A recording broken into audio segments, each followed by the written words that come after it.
The latest from Virginia, where the government is in chaos. The state's top 3 officials are all under fire. The governor, Ralph Northam, hunkering down, resisting calls to resign over that racist photo.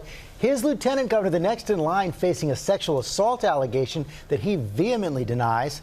And the state's attorney general, who called on the governor to resign, is now admitting that he wore blackface in college as well. His future is shaky. Our chief national affairs correspondent Tom Yam is tracking it all from Richmond. Good morning, Tom. George, good morning to you. And making things even more complicated for lawmakers here, all 3 of those men that you mentioned were elected. All 3 are Democrats. And though many members of that party called on Governor Northam to resign, right now there is mass confusion with no plan in place on how to move forward. Overnight, Virginia's Attorney General running into this waiting car, zooming down the block to avoid reporters. This after he made a bombshell admission on Wednesday that he also appeared in blackface in the 1980s. Mark Herring saying he went to a college party with friends dressed as rapper Curtis Blow, stating, "We dressed up and put on wigs and brown makeup." Herring, a Democrat, apologizing but not resigning, something he called on Governor Ralph Northam to do after Northam admitted he had once dressed in blackface as part of a Michael Jackson costume. I had the shoes, I had a glove, and I used just a little bit of shoe polish to put under on my cheeks.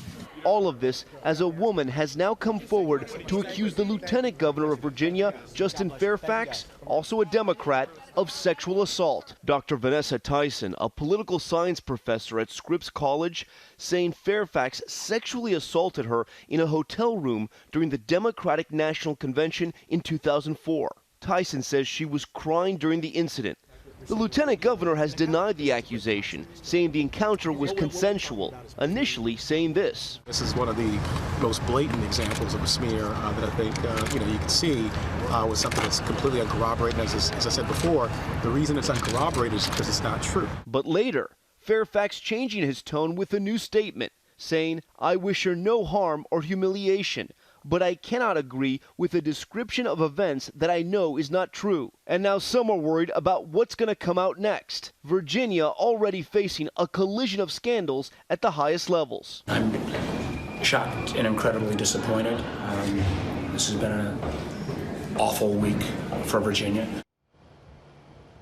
And we have some new reporting this morning. ABC News has learned that Dr. Tyson did tell at least one other person about that alleged assault. Virginia Congressman Bobby Scott.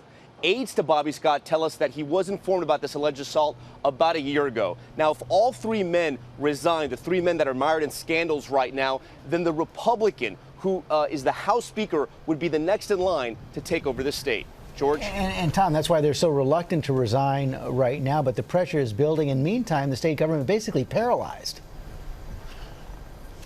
It is paralyzed. They're trying to pass bills. The State House is open. It is working. But as far as who is in charge, who is leading, there is a real crisis of leadership. George, you got to remember, all these Democrats called on Governor Northam to resign. Now 2 other Democrats, the next 2 men in line, they're also Democrats. It's mass confusion.